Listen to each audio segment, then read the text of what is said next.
مبارک ہو، آپ کی بہو پریگننٹ ہے، ڈاکٹر نے مسکرا کر کہا تھا۔ تسلی باتیں کرتے وہاں سے چلی گئی تھی۔ دیکھا دیکھا، میں کہتی تھی نا، یہ لڑکی بڑی کہانی پتہ نہیں کہاں مکالا کیا ہوگا اس نے۔ چچی ہار روحا پیٹنا شروع ہو گیا تھا، جبکہ اپنے کمرے میں بیٹھی عنایت نے اپنے پیٹ پر ہاتھ رکھا تھا۔ ارمان کی نشانی، لیکن وہ سب کو کیسے بتاتی، کہ کیسے یقین دلائے گی؟ تبھی دروازہ کھول کر چچی جارحانہ انداز میں اندر داخل ہوئی تھی۔ وہ ان کا انداز دیکھ کر ہی سہم گئی تھی۔ ان کے پیچھے آلیان اور چچا تھے۔ چچی نے بازو سے پکڑ کر اسے کھڑا کیا تھا۔ کس کا گناہ ہے یہ؟ کس کے ساتھ منہ کالا کیا ہے تو نے؟ وہ اس کے بال پکڑ کر جھنجھوڑتے بولی تھی۔ میں نے کوئی گناہ نہیں کیا، وہ روتی ہوئی تکلیف سے بولی تھی۔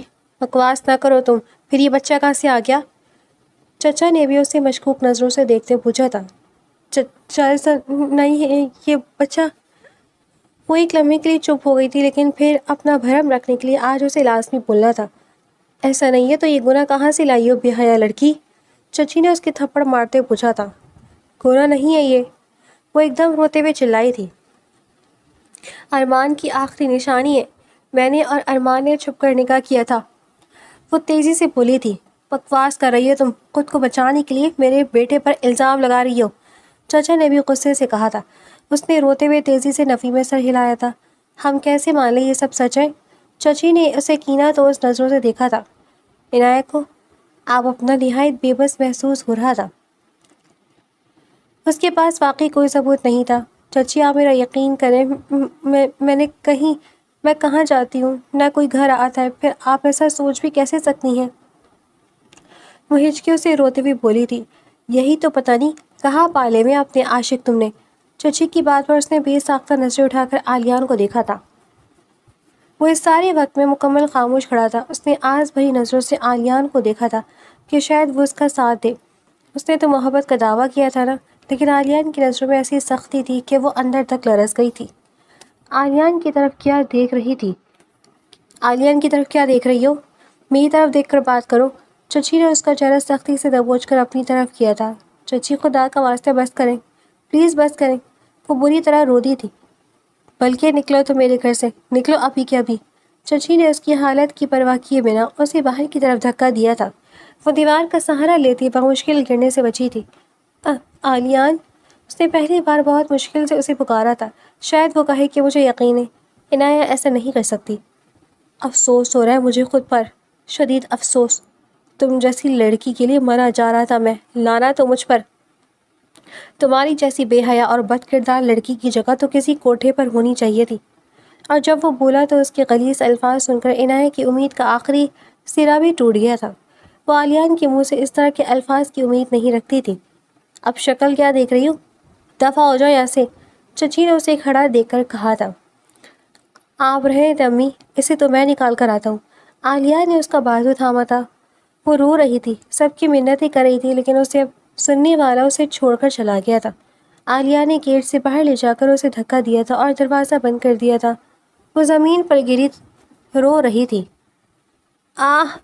درد کی ایک لہر اس کے وجود میں دوڑی تھی۔ وہ تکلیف سے دوہری ہوئی تھی اور پھر وہ وہیں دیوار سے ٹیک لگائے بیٹھ گئی تھی۔ تکلیف سے اس کا وجود ٹوٹ رہا تھا۔ دلہن کے لباس میں وہ یوں سڑک پر بے بس بیٹھی تھی، نہ ہی اس کے پاس کوئی مدد کرنے والا تھا اور نہ ہی اس کا کوئی اپنا۔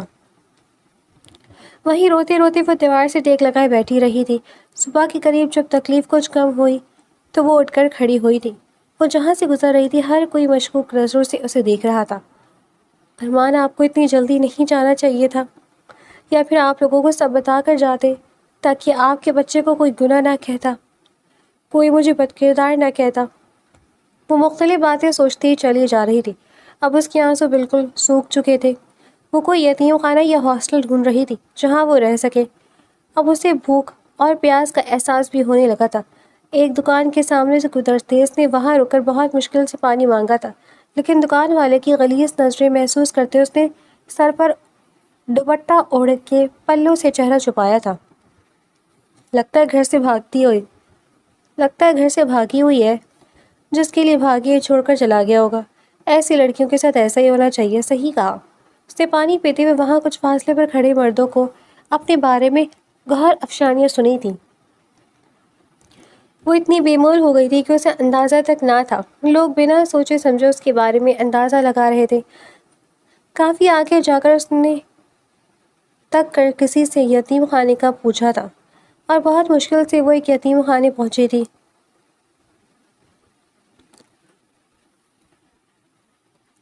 تو جو کہانی تم نے سنائی ہے، میں کیسے مان لوں یہ سب سچ ہے؟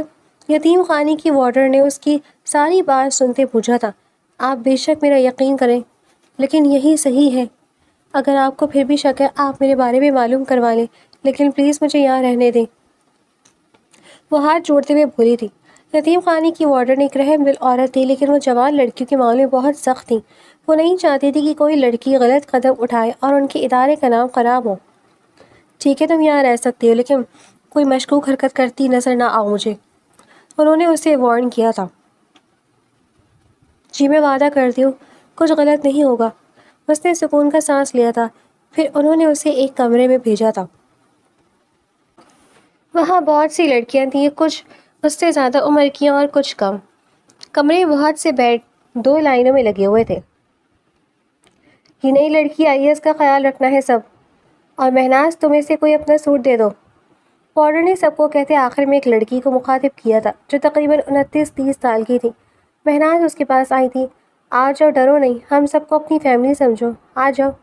وہ اس کا ہاتھ تھام کر بیڈ کی طرف لے کر گئی تھی اور اسے وہاں بٹھاتے مہناز نے اس کی حالت دیکھتے پہلے اسے کپڑے چینج کرنے کے لیے دیے تھے۔ وہ شاور لے کر کپڑے چینج کر کے باہر آئی تو مہناز نے اسے کھانا لا کر دیا تھا۔ کھانا دیکھتے اسے یاد آئے کہ وہ کب سے بھوکی تھی۔ اس نے نم آنکھوں سے پہلا نوالا منہ میں ڈالا تھا۔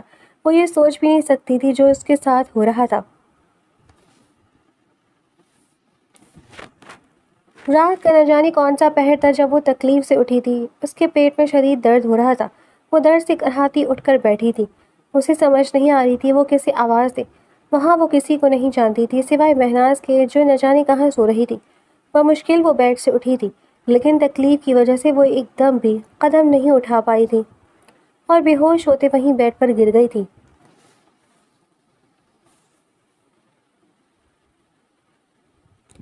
وہ بیڈ پر گمسم لیٹی تھی۔ وہ اپنا آخری سہارا بھی آج کھو آئی تھی۔ پہلے اس کے ماں باپ، پھر ارمان، اور اب ارمان کی آخری نشانی بھی۔ سب چلا گیا تھا۔ اب اس کا اس دنیا میں سوائے اس رب کے ذات کے کوئی نہ تھا۔ صبح جیسی مہناز روم میں داخل ہوئی، اسے بے ہوش دیکھتی ہی وارڈن کو بلا کر لائی تھی۔ پھر وہ اسے ڈاکٹر کے پاس لے کر گئی تھی اور وہاں جا کر پتہ لگا کہ اس کا مس کیریج ہو گیا تھا۔ اگر اسے جلدی لے آتے تو شاید اس کا بچہ بچ جاتا، لیکن اب کچھ نہیں ہو سکتا تھا۔ وہ تب سے واپس آنے تک مکمل خاموش تھی۔ مہناز اسے چپ دیکھ کر اس کے پاس آئی تھی۔ عنایہ میری طرف دیکھو، تم ایک بار رو لو، اپنا دل ہلکا کر لو، ایسے اندر ہی اندر کھڑتی تم بیمار ہو جاؤ گی۔ کسی کی ذرا سی توجہ پاتے ہی وہ بکھر گئی تھی۔ وہ مہناز کے گلے لگ کر رو دی تھی۔ مہناز نے اس کی کافی دلجوئی کی تھی اور اسے اپنی زندگی میں آگے بڑھنے کا مشورہ بھی دیا تھا۔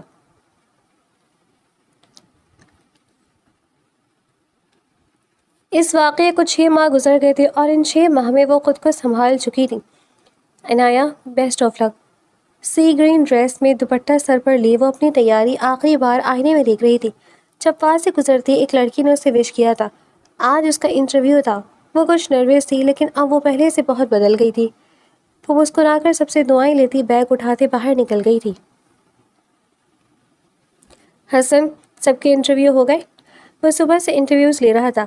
اب تھک کر کرسی سے ٹیک لگا کر اپنے پیون سے پوچھا تھا، سر ایک لڑکی رہ گئی ہے انٹرویو کے لیے۔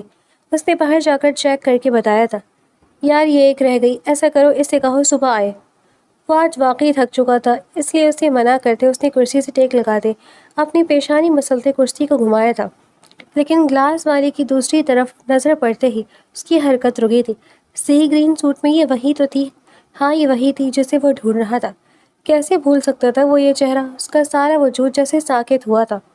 تبھی اس نے دیکھا حسن اس کے پاس گیا تھا اور اس کی بات سن کر اس لڑکی کا چہرہ اتر گیا تھا۔ تبھی اٹھ کر وہ تیزی سے آفس سے باہر نکلا تھا۔ وہ ایک بار پھر اسے کھونا نہیں چاہتا تھا۔ حسن رکو اس لڑکی کو، انٹرویو دے کر جائے، اس نے حسن کو پکارا تھا۔ جی سر، وہ تابعداری سے جواب دیتے وہ اس لڑکی کے پیچھے گیا تھا۔ کچھ دیر بعد وہ لڑکی اس کے سامنے موجود تھی۔ اس سے انٹرویو کے بیسک سوالات پوچھنے کے بعد اذلان شاہ نے اسے واپس بھیج دیا تھا۔ اذلان شاہ کو لگا تھا شاید وہ اسے پہچان نہیں پائی تھی، ورنہ چونکتی ضرور، لیکن وہ یہ نہیں جانتا تھا عنایہ نے تو پہلے کبھی نظریں اٹھا کر اسے دیکھا ہی نہیں تھا۔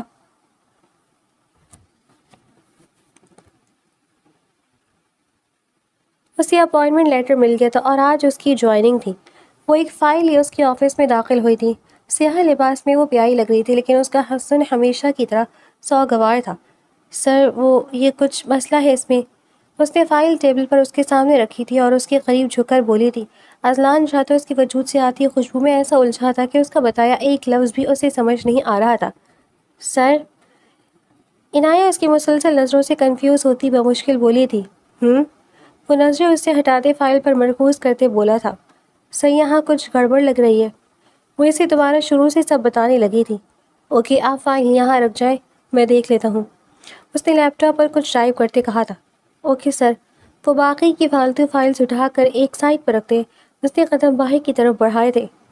رکے مس عنایہ، اذلان شاہ نے اسے آواز دے کر روکا تھا۔ جی سر۔ وہ وہیں سے پلٹی تھی۔ نہیں جائیں۔ 2 منٹ وہ الفاظ ترتیب دیتا رہا، پھر سر جھٹک کر بولا، عجیب انسان ہے۔ اپنی چیئر پر بیٹھتے اس نے سوچا تھا۔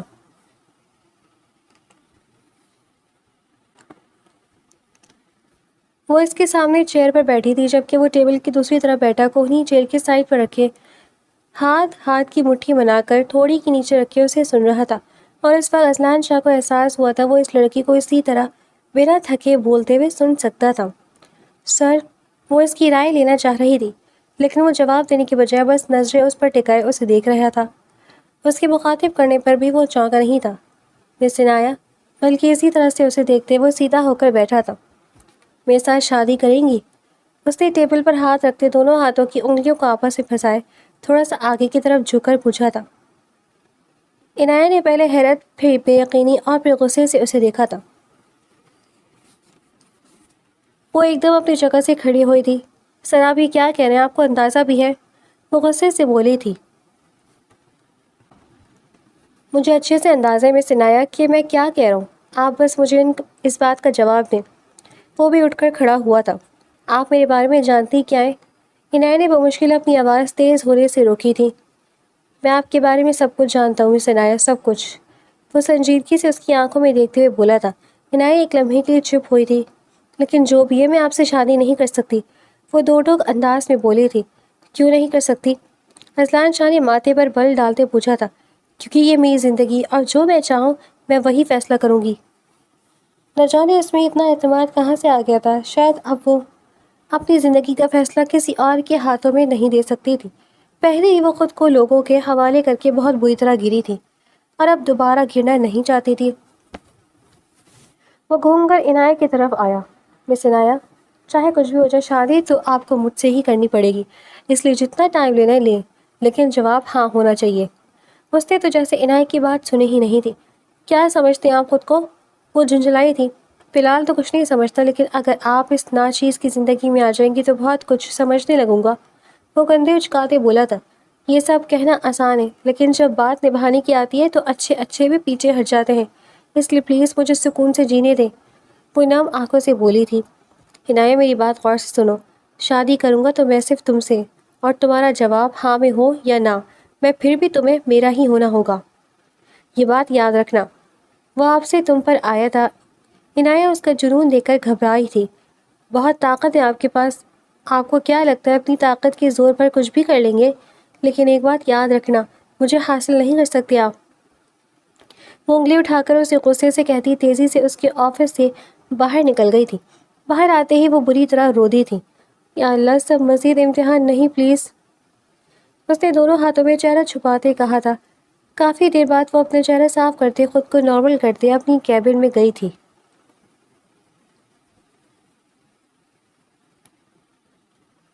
ہاسٹل آ کر بھی وہ پریشان رہی تھی۔ اذلان شاہ کی باتیں اسے سکون نہیں لینے دے رہی تھی۔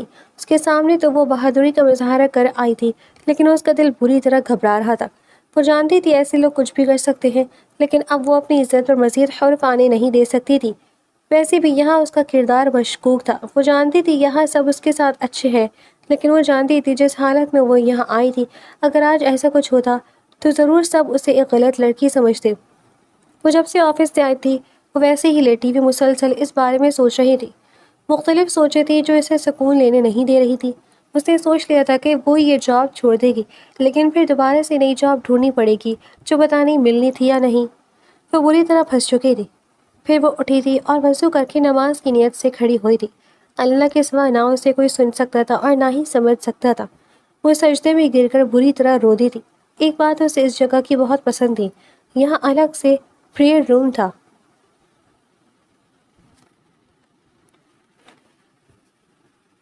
اگلے دن اسے حیرت کا جھٹکا لگا تھا جب اسے وارڈر نے اپنے روم میں بلایا تھا.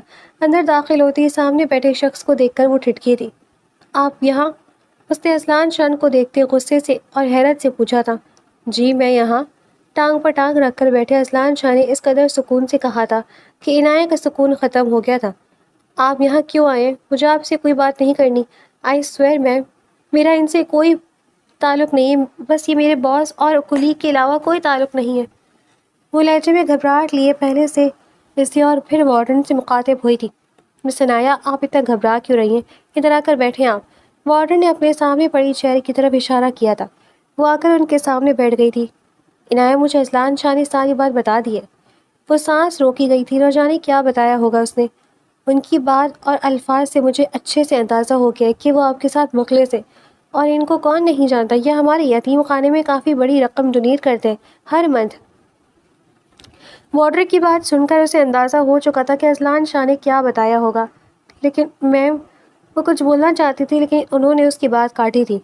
اور تمہاری حقیقت میں انہیں بتا چکی ہوں. وہ تمہیں اپنانے کو تیار ہے. میری مانو تو یہ ایک معقول رشتہ ہے. آپ کی زندگی سنور جائے گی، باقی آپ کی مرضی ہے. وارڈر نے اسے سمجھایا تھا. عنایہ نے پرشکوہ نظروں سے انہیں دیکھا تھا. وہ اذلان شاہ کو سب کچھ کیسے بتا سکتی تھی؟ دیکھیں مس اذلان، میں چاہتا ہوں نکاح ابھی اور اسی وقت ہو.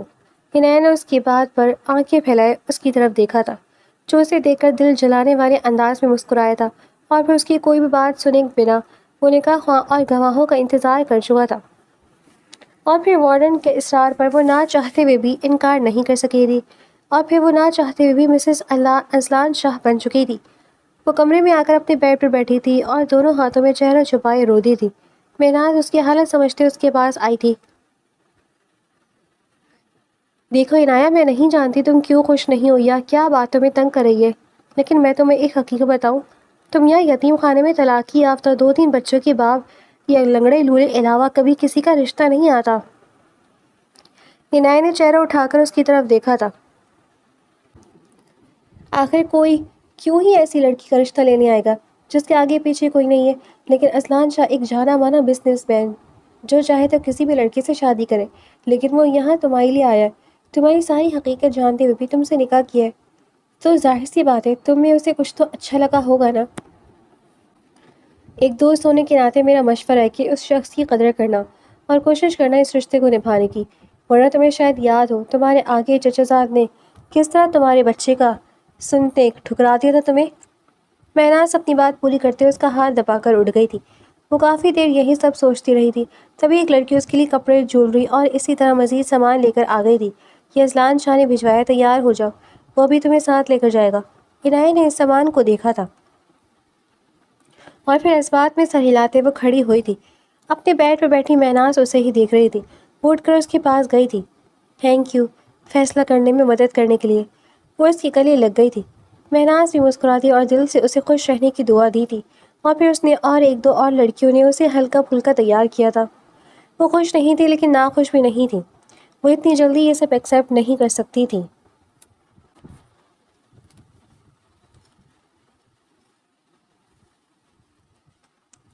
وہ نکاح کر کے اسے اپنے ساتھ لے آیا تھا. آج جتنا اذلان شاہ خوش تھا شاید ہی کوئی اور خوش ہوتا، جبکہ عنایہ بالکل خاموش تھی. کیا تھا وہ شخص؟ وہ سمجھ نہیں سکی تھی.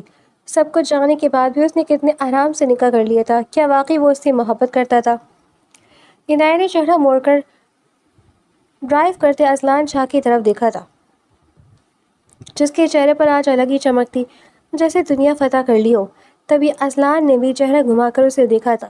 اصلان کو دیکھتے وہ چہرے کے ساتھ ساتھ رخ بھی دوسری طرف اڑ گئی تھی۔ اصلان شاہ اس کی اس حرکت پر زیر لب مسکرایا تھا اور اسی طرح بنا کسی بات کے مکمل خاموشی سے ان کا سفر یہ ختم ہوا تھا۔ اصلان شاہ نے گاڑی سے اتر کر اس کی سائڈ کا دروازہ کھولا تھا اور اپنی چوڑی ہتھیلی اس کے آگے پھیلائی تھی۔ وہ جو سوچ کر آئی تھی اس شخص کو کبھی اپنے قریب نہیں آنے دے گی، ہمیشہ اسے اس کی حد میں رکھے گی، اور اب پہلی ہی بار میں منہ سے الفاظ نکلنا مشکل ہو گئے تھے۔ بنا کچھ بھی بولے جھجک کر اس نے اپنا ہاتھ اصلان شاہ کے ہاتھ میں دے دیا تھا، جسے اس نے نرمی سے تھام کر اسے گاڑی سے باہر آنے میں مدد دی تھی۔ اب وہ اس سے ایک قدم پیچھے چلتے اصلان شاہ کے ہاتھ میں اپنا دبا ہاتھ دیکھ رہی تھی۔ اس نے کب سوچا تھا یہ سب بھی ہوگا اس کی زندگی میں؟ یا اللہ، اگر یہ رشتہ میرے حق میں بہتر ہے تو مجھے ہمت دے اس رشتے کو نبھانے کی۔ اس نے نم آنکھوں سے آسمان کی طرف دیکھتے دعا مانگی تھی۔ کمرے میں جا کر اصلان نے اس کا ہاتھ چھوڑا تھا۔ ایک نظر کمرے میں ڈالتے وہ سر جھکائے کھڑی ہو گئی تھی۔ بیٹھ جاؤ، سزا بھی لیے کیا؟ وہ بیڈ پر بیٹھتے مسکراہٹ دباتے بولا تھا۔ وہ تیزی سے نفی میں سر ہلاتی اس سے کچھ فاصلے پر بیٹھ گئی تھی۔ اس کا بھوکلانا انداز اصلان شاہ کو مزہ دے رہا تھا۔ اس نے عنایہ کے دونوں ہاتھ اپنے ہاتھوں میں تھامے تھے۔ عنایہ، اس کی سنجیدہ آواز پر عنایہ نے سر اٹھا کر اسے دیکھا تھا۔ عنایہ، میں نے تمہیں پہلے بھی بتایا تھا، میں تم سے بہت محبت کرتا ہوں۔ یہ کب ہوئی، کیسے ہوئی، مجھے نہیں پتا۔ ہوتا ہے نا ہماری زندگی میں، جب اچانک سے کوئی لمحہ آتا ہے اور گزر جاتا ہے، پھر ہمیں وہ لمحہ یاد تو نہیں رہتا، لیکن اس ایک لمحے کا اثر ہمیشہ ہمارے دلوں میں نقش ہو جاتا ہے۔ تم بھی میری زندگی کا وہی ایک لمحہ ہو۔ وہ عنایہ کے ہاتھوں کی پشت پر نرمی سے انگوٹھا پھیرتے بولا تھا۔ اس کی باتوں سے زیادہ اس کی حرکت اور نظروں سے عنایہ کا دل تیزی سے دھڑک رہا تھا۔ لیکن میں جانتا ہوں تم اس سب سے خوش نہیں ہو، میں زبردستی کا قائل نہیں ہوں۔ وہ ابھی بات کہی رہا تھا جب عنایہ نے بے ساختہ چہرہ اٹھا کر اسے دیکھا تھا، جیسے کہنا چاہ رہی ہو کیا واقعی زبردستی کی قائل نہیں ہیں آپ؟ اصلان اس کی آنکھیں پڑھتے ہنس دیا تھا۔ وہ شرمندہ ہوتی دوبارہ نظریں جھکا گئی تھی۔ ہاں، نکاح ضرور زبردستی کیا ہے، لیکن اس کے پیچھے بھی ایک وجہ تھی، اور وہ یہ کہ میں تمہیں کھونا نہیں چاہتا تھا عنایہ۔ اب نکاح ہو گیا نا، اور مجھ پر ہے تم صرف میری ہو۔ اب میں تمہارے ساتھ کوئی زبردستی نہیں کروں گا۔ اس رشتے کو سمجھنے کے لیے بھی تمہیں وقت چاہیے، جتنا چاہیے مرضی وقت لے لو، لیکن پلیز اتنا بھی نہیں کہ میرا صبر جواب دے جائے۔ میں کبھی تمہارے قریب آنے کی کوشش نہیں کروں گا، لیکن وہ ایک لمحے کے لیے رکا تھا اور عنایہ نے فوراً چہرہ اٹھا کر اسے دیکھا تھا۔ اصلان شاہ اس کی توجہ سے بات سننے پر ایک بار پھر مسکرایا تھا۔ لیکن ہم اچھے دوست بن کر رہیں گے، تم کوئی بات بلا جھجک مجھ سے کر سکتی ہو، بولو منظور؟ اصلان شاہ نے اپنی بات مکمل کر کے اس سے پوچھا تھا۔ منظور، وہ مسکرا کر بولی تھی۔ اسے خود بھی اندازہ نہ ہوا تھا کہ وہ مسکرا رہی ہے۔ چلو اب چینج کر لو، تھک گئی ہوگی۔ وہ اس کے ہاتھ چھوڑتے کھڑا ہوا تھا۔ عنایہ بھی فوراً سے کھڑی ہوئی تھی۔ الماری کے پاس جاتے اصلان نے ایک ڈریس نکال کر اس کی طرف بڑھایا تھا۔ گلابی پرنٹڈ سمپل سا ڈریس بہت پیارا تھا۔ یہاں تمہاری ضرورت کی ہر چیز موجود ہے، اگر پھر بھی کچھ چاہیے ہو تو مجھے بتا دینا۔ ڈریس عنایہ کے ہاتھ میں دیتے اس نے مزید کہا تھا۔ عنایہ بس خاموشی سے اسے دیکھ رہی تھی۔ وہ اتنی اچھا لگتا تو نہیں تھا جتنا اب بن رہا تھا، یا شاید وہ واقعی اچھا تھا۔ کیا سوچ رہی ہو؟ اس نے اپنی جگہ سے ہلتے نہ دیکھ کر اصلان نے اس کی طرف جھک کر پوچھا تھا۔ میں کچھ نہیں، میں چینج کر کے آتی ہوں۔ وہ تیزی سے واش روم کی طرف گئی تھی اور اصلان شاہ کمرے سے باہر نکلا تھا۔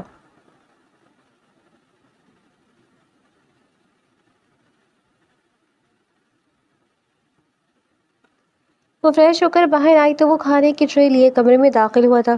جب تک وہ اپنے کپڑے اور جیولری سمیٹ کر رکھ رہی تھی، اتنی دیر میں وہ صوفے پر بیٹھا اسے ہی دیکھتا رہا تھا۔ سب کچھ سمیٹ کر وہ اس کے پاس آئی تھی۔ بھوک تو اسے بھی بہت لگی تھی،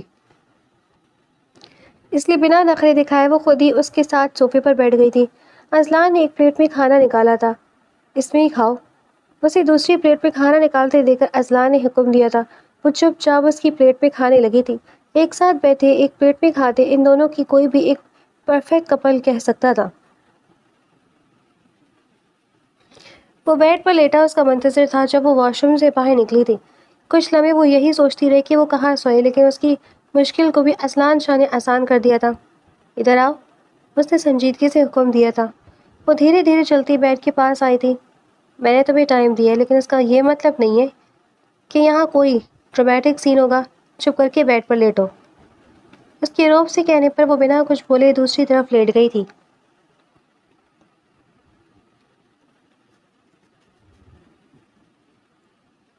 ان کے نکاح کو 1 ہفتہ گزر چکا تھا اور اس 1 ہفتے میں ان دونوں میں خاصی دوستی ہو گئی تھی۔ آج بھی اذلان کے آفس جانے کے بعد وہ صبح سے گھر میں ادھر ادھر گھوم رہی تھی۔ گھر کا جائزہ لینے کے بعد وہ کچن میں آئی تھی۔ آپ کو کچھ چاہیے بی بی جی؟ وہاں کھڑی ملازمہ نے اسے دیکھتے پوچھا تھا۔ نہیں، میں بس سوچ رہی تھی کچھ بنا لوں، اس نے کچن میں نظریں دوڑاتے کہا تھا۔ آپ کو کچھ چاہیے تو آپ مجھے بتا دیں، میں بنا دیتی ہوں، ملازمہ فوراً سے بولی تھی۔ نہیں، مجھے نہیں چاہیے کچھ بھی، بس مجھے بتا دو سب کہاں پڑا ہے، آج کھانا میں بناؤں گی۔ اس نے بات کرتے ہوئے فریج کھول کر جائزہ لیا تھا۔ لیکن بی بی جی آپ کیوں بنائیں گی؟ آپ مجھے بتائیں، میں بنا دیتی ہوں۔ ملازمہ تیزی سے اس کے قریب آئی تھی۔ کہا نا میں بنا لوں گی۔ اس نے گوشت کا پیکٹ نکالتے شیلف پر رکھا تھا۔ لیکن بی بی جی صاحب غصہ ہوں گے، ملازمہ نے اذلان کے ڈر سے کہا تھا۔ نہیں کہتے تمہارے صاحب کچھ، میں خود بنا دوں گی انہیں، اتنے کوئی ترم خان نہیں ہے تمہارے صاحب۔ آخری بات اس نے صرف دل میں سوچی تھی اور پھر خود ہی اپنی بات پر مسکرا دی تھی۔ اور پھر دوپٹہ کرسی پر رکھتے اس نے بہت دل سے کھانا بنایا تھا اور یہ پہلی بار تھا کہ وہ اذلان شاہ کے لیے کچھ دل سے کر رہی تھی۔ کھانا بنا کر وہ کمرے میں گئی تھی۔ فریش ہو کر شاور لینے کے بعد جب وہ آئینے کے سامنے آئی تو نہ جانے کہ اس کا ہاتھ خود بخود میک اپ کی طرف اٹھا تھا۔ میک اپ باکس اٹھاتے اس نے ہلکا سا میک اپ کیا تھا۔ پھر جب تک اس نے بال بنائے اذلان شاہ کی گاڑی کا مخصوص ہارن سنائی دیا تھا۔ وہ دوپٹہ کندھے پر رکھتے مسکراتے ہوئے باہر گئی تھی۔ اذلان شاہ گاڑی پورچ میں کھڑی کرتے باہر نکلا تھا اور اس کی پہلی نظر جیسے ہی دروازے کی طرف اٹھی اور پلٹ نہیں بھول گئی تھی، اس کے قدم وہیں تھم گئے تھے۔ سیاہ شفون کا ڈریس پہنے جس پر سمپل سی امبرائڈری کی گئی تھی، دوپٹہ گلے میں لیے بالوں کو کھلا چھوڑے ہلکے سے میک اپ میں وہ اذلان شاہ کے دل میں ہلچل مچا گئی تھی۔ وہ پہلے حیران ہوا تھا، پھر اسے دیکھتے دل سے مسکراتے اس کی طرف بڑھا تھا۔ تب تک وہ بھی اس کے قریب آ گئی تھی۔ السلام علیکم، نظریں جھکائے اس نے اذلان کے ہاتھ سے اس کا لیپ ٹاپ بیگ لیتے سلام کیا تھا۔ وعلیکم السلام، اس نے بھرپور نظر اس پر ڈالتے سلام کا جواب دیا تھا۔ عنایہ اس کی گہری نظریں خود کے اوپر محسوس کرتے اس کی طرف دیکھنے سے گریز کر رہی تھی۔ وہ فریش ہونے چلا گیا تھا جبکہ عنایہ کھانا لگانے لگی تھی۔ وہ شاور لے کر باہر آیا تو عنایہ کمرے میں کہیں نہیں تھی۔ یہ کہاں گئی؟ اسے حیرت ہوئی تھی۔ وہ اتنا بند سنور کر اس کے صبر کا امتحان لے رہی تھی۔ اذلان بال بنا کر باہر آئے تو وہ کھانا لگانے میں مصروف تھی۔ یہ کیا کر رہی ہو؟ وہ اس کے قریب آیا تھا۔ کھانا لگا رہی ہوں، اور پتہ ہے آج میں نے خود بنایا ہے، وہ خوشی سے بولی تھی۔ تم نے کیوں بنایا؟ ملازم کہا تھے، انہیں تنخواہ کس چیز کی دیتا ہوں میں؟ اذلان شاہ غصے سے نظریں ادھر ادھر دوڑاتے بولا تھا۔ کیا ہو گیا آپ کو؟ یہ میرا بھی گھر ہے، تو کیا میں اپنے گھر میں اپنی مرضی سے کام بھی نہیں کر سکتی؟ عنایہ نے منہ بنایا تھا۔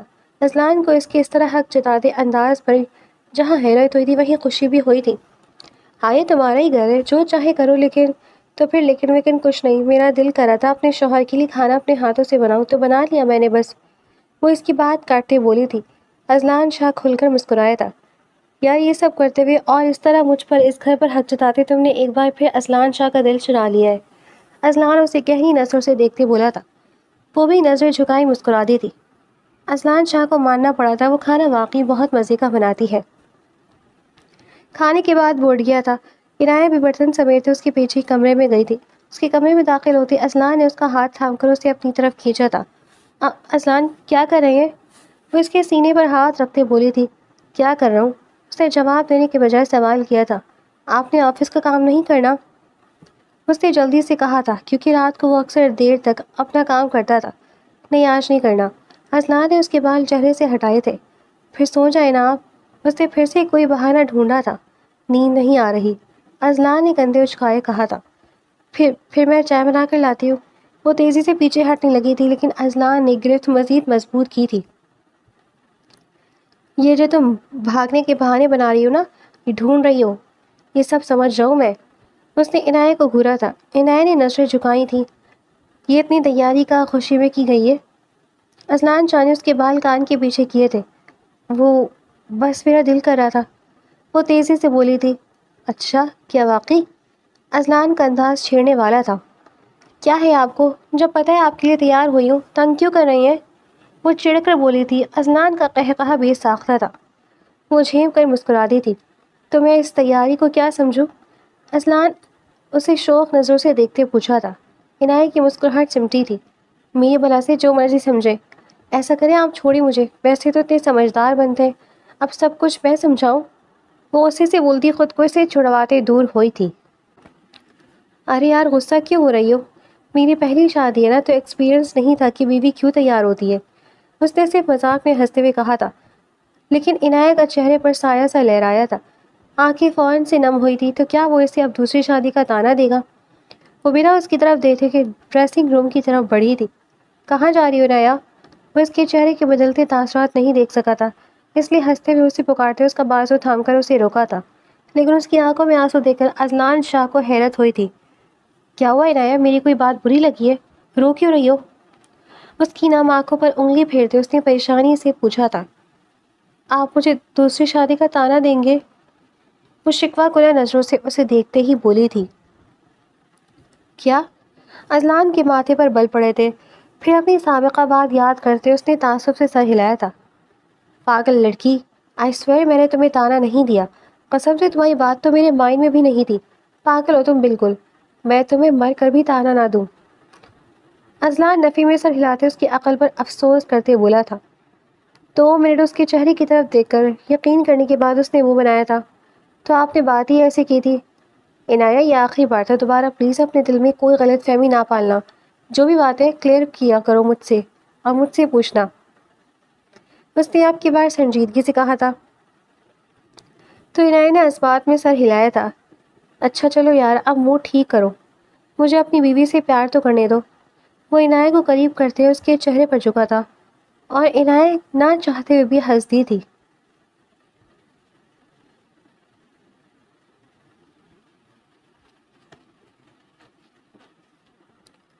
اذلان آفس میں تھا جب وہ تن فن کرتی اس کے آفس میں داخل ہوئی تھی. اذلان تم نے شادی کر لی؟ عائلہ کا صدمے سے برا حال تھا. ہاں کر لی. وہ لیپ ٹاپ پر انگلیاں چلاتے ہوئے بولا تھا. ایسا کیسے کر سکتے ہو تم؟ تمہیں پتا تھا نا کہ میں تم سے محبت کرتی ہوں. وہ غصے سے چلائی تھی. لیکن میں تم سے محبت نہیں کرتا. آئی سمجھ، اب دفعہ ہو جائے ایسے. وہ اتنے ہی پرسکون لہجے میں بولا تھا. اذلان شاہ تم نے میرے ساتھ اچھا نہیں کیا، میں تمہیں کبھی خوش نہیں رہنے دوں گی. وہ ٹیبل پر دونوں ہاتھ رکھتے اس کی طرف جھک کر بولی تھی. میری خوشی تم سے وابستہ ہے بھی نہیں، اور جس سے ہے وہ میرے گھر میں میری منتظر ہے، اس لیے اپنی انرجی یہاں ضائع نہ کرو، اور اب جاؤ یہاں سے. وہ اس کی آنکھوں میں دیکھتے سرد لہجے میں بولا تھا. دیکھ لوں گی تمہیں بھی اور تمہاری بیوی کو بھی. وہ غصے سے بولتی پیچھے ہٹی تھی. دیکھ لینا، فی الحال نکلو یہاں سے، اس سے پہلے میں دھکے دے کر نکلواؤں. وہ دروازے کی طرف اشارہ کرتے بولا تھا. عائلہ غصے سے اسے گھورتے باہر نکلی تھی. دیکھ لوں گی تمہیں اذلان شاہ، اب تو دیکھنا پڑے گا آخر کس لڑکی کو مجھ پر فوقیت دی ہے تم نے. وہ غصے سے گاڑی میں بیٹھتے بولی تھی، اور اب اس کا رخ اذلان شاہ کے گھر کی طرف تھا.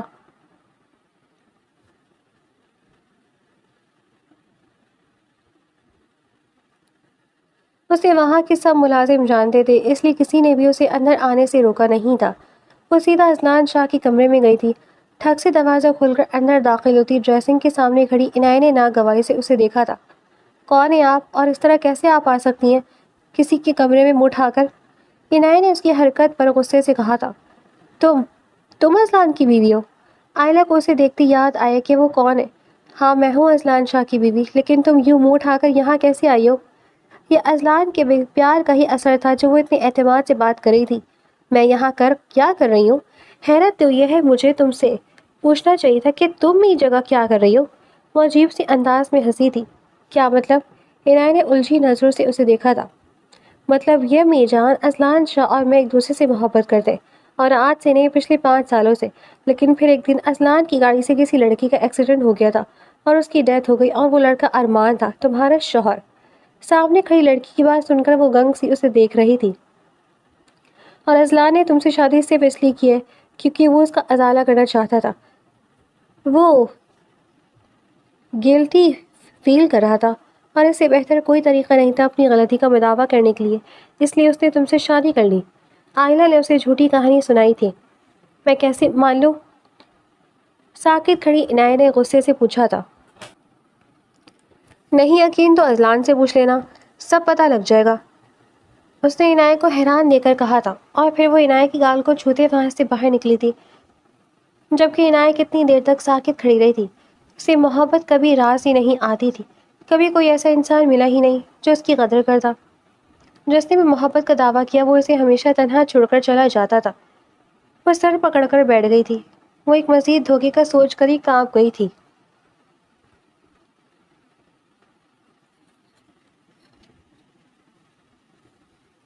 آج جب اذلان شاہ گھر آیا تھا تو وہ اس کے استقبال کے لیے دروازے پر نہیں آئی تھی۔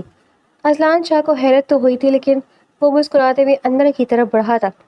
وہ دروازہ کھول کر روم میں داخل ہوا تو وہ سامنے ہی بیک گراؤنڈ سے ٹیک لگائے بیٹھی ہوئی تھی۔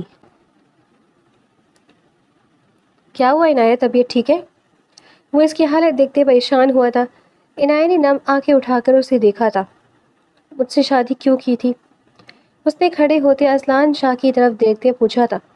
کیا مطلب کیوں کی تھی؟ اذلان شاہ کو اس کا سوال عجیب لگا تھا، اور صرف سوال ہی نہیں، اسے تو آج وہ بھی عجیب لگ رہی تھی۔ بہت معصوم ہیں آپ، کچھ نہیں پتا آپ کو؟ چلیں یہ بتائیں، ارمان کو جانتے ہیں؟ اس نے استحضیہ ہنستے ہوئے پوچھا تھا۔ اذلان شاہ کے ماتھے پر بل پڑے تھے۔ ہاں جانتا ہوں، اس کا ایکسیڈنٹ ہوا تھا میری گاڑی سے، اور اس سے زیادہ میں اسے نہیں جانتا۔ اذلان شاہ کو کچھ اندازہ ہو رہا تھا، اس لیے پوچھتے ہوئے بھی اسے وضاحت دی تھی۔ تو آپ کی صرف شرمندگی کی وجہ سے مجھ سے شادی کی ہے تاکہ آپ اس غلطی کا ازالہ کر سکیں؟